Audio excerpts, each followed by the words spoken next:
Son las 3 de la mañana. Un taxista recoge a un pasajero en el Morro Solar de Chorrillos. El hombre está pálido, desalineado y huele a tierra mojada. Le dice que necesita llegar a tiempo, que no puede dejar solo a su pelotón. El taxista sabe la norma. Los conductores de la zona la aprenden solos, sin que nadie se las explique. No subir al Morro Solar pasada la medianoche, pero esta vez decide ir. Durante todo el trayecto, el pasajero murmura lo mismo en voz baja, que no puede llegar tarde, que sus hombres lo esperan, que la batalla todavía no ha terminado. Cuando llegan, el taxista se voltea para cobrar. El asiento está vacío. La puerta nunca se abrió. Eso no ocurrió en una película. Es uno de los testimonios más repetidos por conductores nocturnos de Lima, una ciudad construida sobre capas de historia que nadie enterró bien. Y hoy vamos a ir a los 7 lugares donde esas historias siguen pasando. No los clichés, los que tienen testigos, los que tienen nombre, los que tienen una razón concreta para que la gente les siga teniendo miedo. Apaga las luces. Empezamos.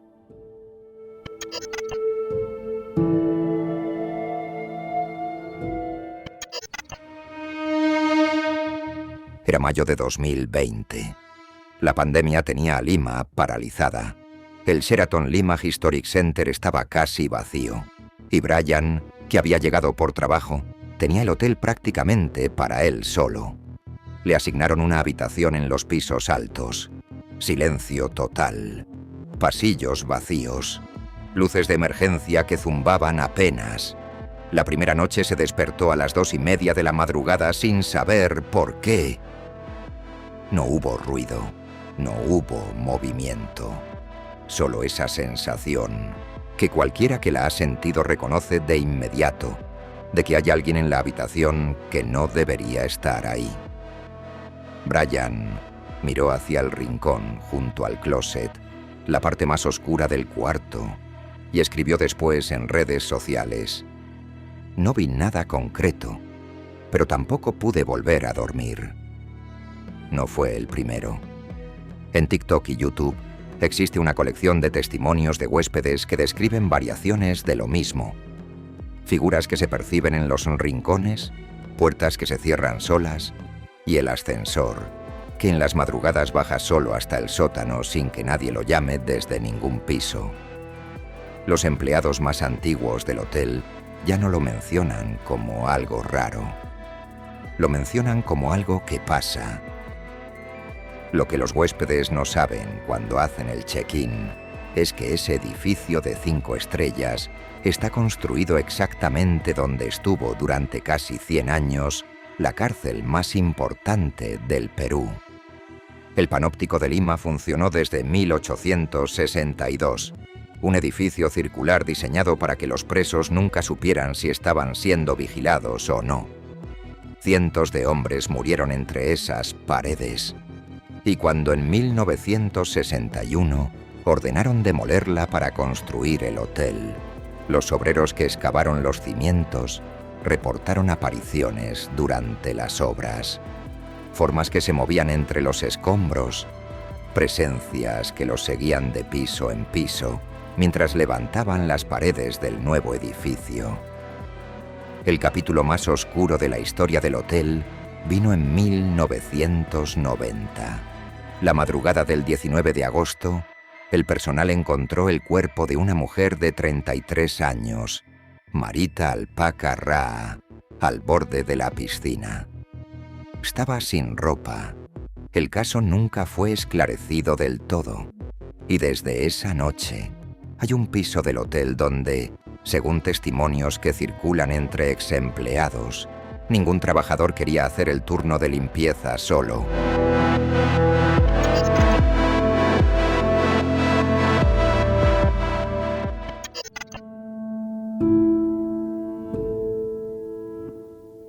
Ya les conté la historia del taxista al inicio, pero esa no es la única. Una mujer de Chorrillos que prefirió no dar su nombre contó en una radio local lo siguiente. Eran las 11 de la noche cuando ella y su esposo subían por uno de los senderos del Morro. Vieron a un hombre parado en el borde del camino, mirando el mar. Estaba inmóvil. Su ropa era extraña, como de otra época. Una chaqueta gruesa, botas altas, algo que no correspondía a ningún estilo actual. Su esposo le habló. El hombre no respondió. Dieron 2 pasos hacia él, y el hombre ya no estaba. No se fue caminando, no giró, no corrió. Simplemente dejó de estar ahí, como si alguien hubiera apagado la imagen. El Morro Solar fue el escenario de la batalla de San Juan y Chorrillos, el 13 de enero de 1881. Las fuerzas chilenas superaron a las peruanas en combate directo. Cerca de 7.000 soldados murieron en pocas horas, en las faldas de ese cerro y en las calles del distrito. Muchos cuerpos nunca fueron recogidos. El olor a muerte duró días, según los registros de cronistas de la época. Y debajo del Morro Solar, antes de la guerra, ya había otra capa de muertos. La civilización Ixma construyó ahí durante siglos, y sus restos arqueológicos siguen ahí, poco investigados, debajo de los senderos que la gente recorre haciendo ejercicio por las mañanas. El grupo de investigación paranormal Dharma lleva más de una década realizando sesiones en el lugar. Aseguran haber captado en audio voces que responden preguntas, voces de hombres que suenan como si todavía estuvieran en combate, dando órdenes, recibiendo instrucciones en un lenguaje militar que ya nadie usa. Y el taxista del comienzo no fue el único. Panamericana TV documentó para sus premios al 6º día una serie de testimonios de conductores nocturnos de la zona sur. Uno de ellos describió la carrera con un detalle que los demás repiten siempre. Cuando el pasajero desaparece, el cinturón de seguridad queda abrochado, solo, en el asiento vacío.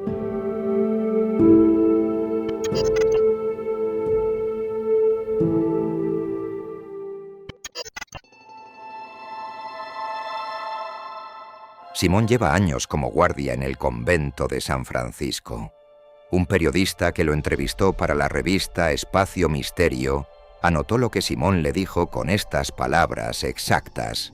Se trata de un extraño personaje ataviado con indumentarias monacales que ha sido visto en numerosas ocasiones por algunos hermanos.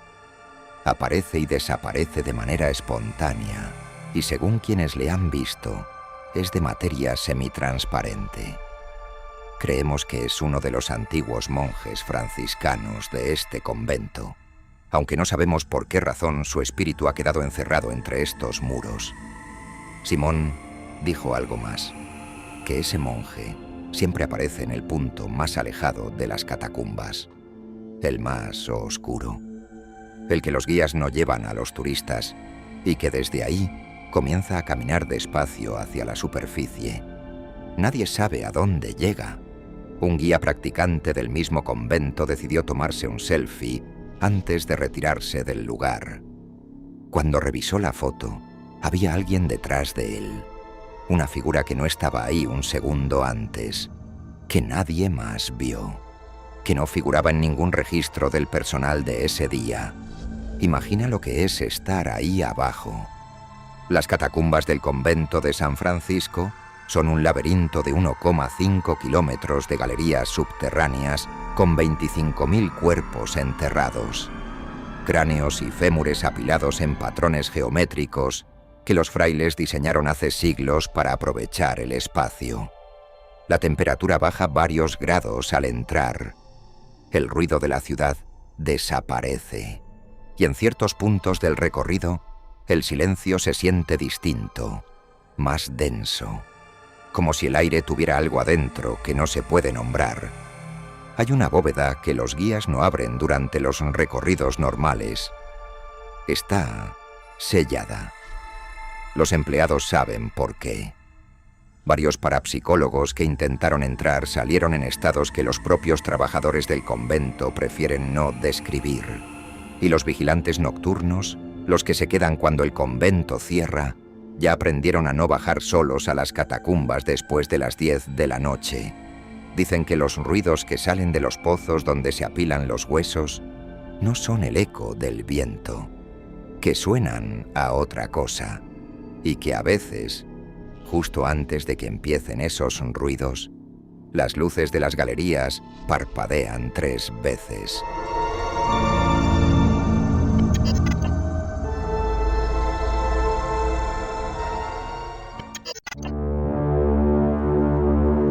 Hay una norma no escrita entre los soldados que montan guardia en el Real Felipe de noche. Cuando hay niebla en el Callao, que es frecuente, no se mira hacia la puerta del Torreón del Rey, porque ahí aparece la dama de blanco. No todos la han visto, pero los que llevan años de servicio en la fortaleza saben quién es sí. Una figura femenina vestida de blanco, de pie en el umbral del Torreón del Rey, completamente inmóvil. Si alguien camina hacia ella, desaparece. Si alguien la llama, desaparece. Y si alguien simplemente la mira demasiado tiempo, dicen que esa noche no duerme bien. Nadie sabe quién es la dama de blanco del Real Felipe. Lo que sí se sabe es lo que ocurrió dentro de esas paredes en 1821. Más de 3.000 soldados realistas quedaron encerrados sin provisiones durante el sitio de la Independencia. El hambre llegó a tal extremo que los sitiados empezaron a comerse entre sí. Lo dicen los registros históricos, sin eufemismos. De los 3.000 hombres que resistieron, solo 71 sobrevivieron. Los demás murieron ahí adentro, de las formas más desesperadas que un ser humano puede imaginar. Esa historia explica mucho, pero no explica al niño. Varios empleados y visitantes del castillo han reportado en distintos momentos y sin conocerse entre sí la misma imagen: un niño de unos 2 años caminando solo por los pasillos interiores, callado, sin llorar, sin mirar a los lados, que aparece en un corredor y desaparece al girar la siguiente esquina, que no responde cuando alguien le habla, que simplemente camina, como si supiera exactamente a dónde va. En los registros históricos del Real Felipe no hay ninguna mención a un niño que haya muerto dentro de sus muros. Nadie sabe quién es. Nadie sabe qué busca. Y los guardias que lo han visto prefieren no hablar del tema con las visitas durante el tour del día.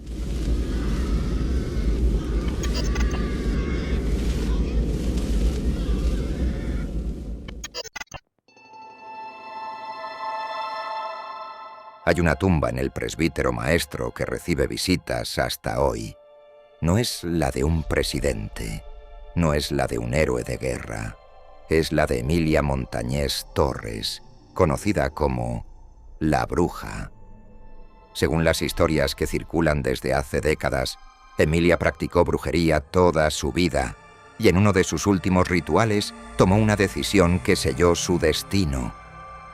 La gente sigue yendo a su tumba, según cuentan los vecinos del cementerio, no para rendirle homenaje, sino para pedirle favores. Favores oscuros. Y según esos mismos vecinos, algunos se cumplen.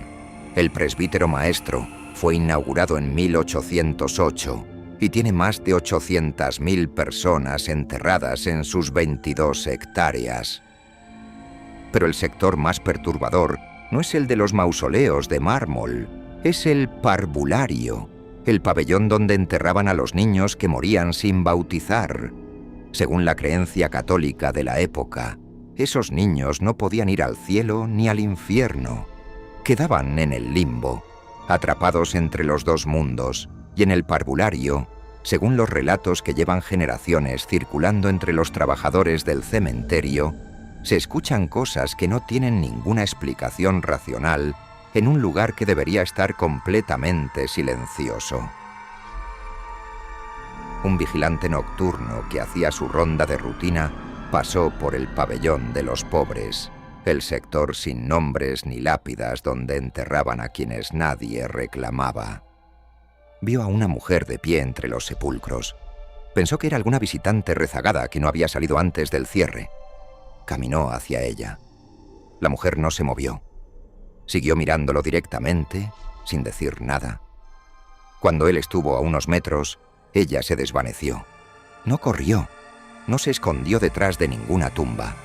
Se fue, como se va la niebla cuando sale el sol. Al día siguiente, el vigilante averiguó algo que nadie le había dicho antes.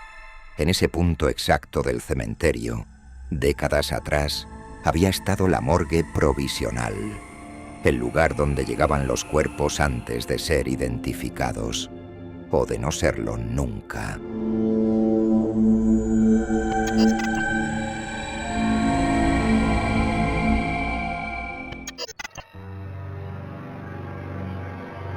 Esto no es una leyenda. Tiene fecha, hora y 328 muertos documentados. El 24 de mayo de 1964, el Estadio Nacional albergaba un partido entre Perú y Argentina, clasificatorio para los Juegos Olímpicos. A 2 minutos del final, con el marcador empatado, el árbitro anuló un gol peruano. Las tribunas explotaron. La policía respondió con gases lacrimógenos dentro del estadio cerrado. La gente intentó salir, y las puertas estaban cerradas con llave. 328 personas murieron aplastadas o asfixiadas contra esas puertas. Había familias, había niños, había gente que esa mañana había desayunado en su casa sin imaginar que no iba a regresar. El partido nunca terminó. El estadio quedó en silencio esa tarde de una forma que los sobrevivientes que quedaron adentro dijeron que nunca olvidaron. Desde entonces, los técnicos y trabajadores del estadio que hacen turnos nocturnos aprenden rápido qué zonas evitar cuando están solos. Uno de ellos lo describió en una entrevista con una radio local. Cuando el estadio está vacío de verdad, en ciertas zonas se escucha como si no estuviera vacío. No es el eco, no es el viento, es otra cosa. Y uno aprende a no acercarse a ciertas salidas de noche. Las salidas que mencionó son específicas. Son las mismas donde más gente murió aquella tarde. Y hay algo más. En ciertas fechas del año, cerca de esas salidas, los empleados dejan flores en memoria de las víctimas, y al día siguiente, cuando llegan a abrir, las flores están en otro lugar, no en el suelo, como si se las hubiera llevado el viento, en otro lugar, como si alguien las hubiera movido de sitio durante la noche, en un estadio que estuvo cerrado y vacío desde la tarde anterior.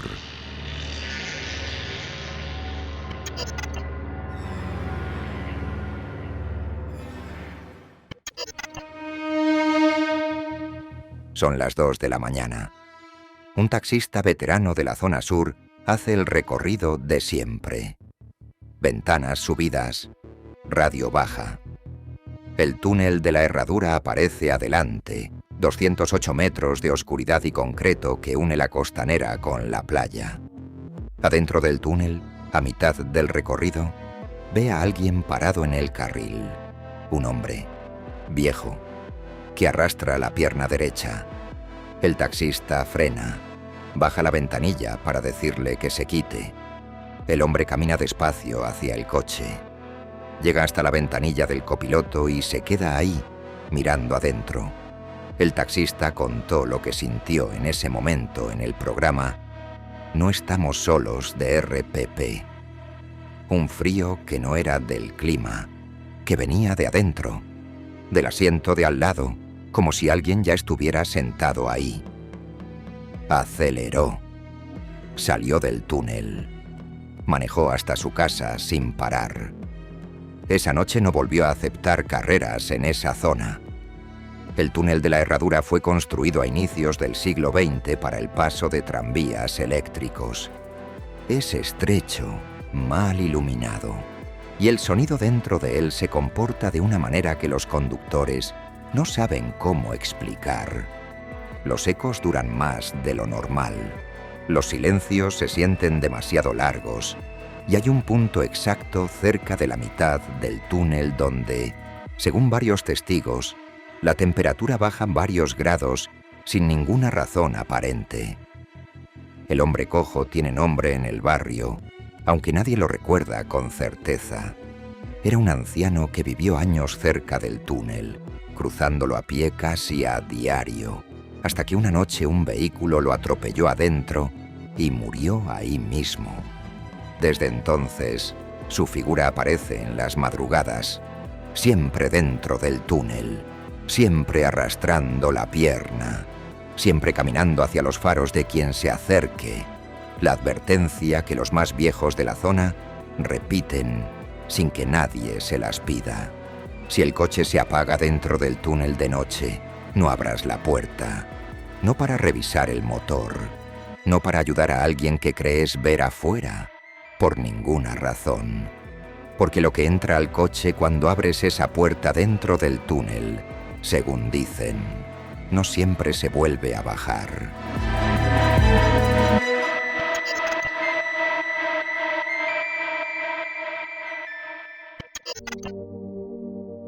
Lima tiene 500 años de historia, y cada uno de esos años dejó algo atrás, en los sótanos de sus hoteles de lujo, en los cerros donde hubo batallas que nadie terminó de ganar, en las galerías de huesos que están debajo de las calles del centro, en los estadios donde la gente murió contra puertas cerradas, en los túneles por donde nadie quiere pasar solo después de medianoche.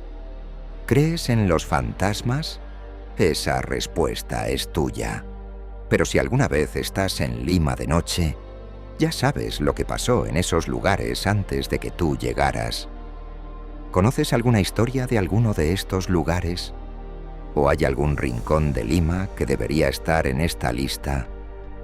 Cuéntanos en los comentarios.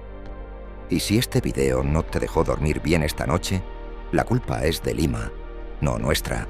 Ya sabes lo que sigue en Mundo Invisible.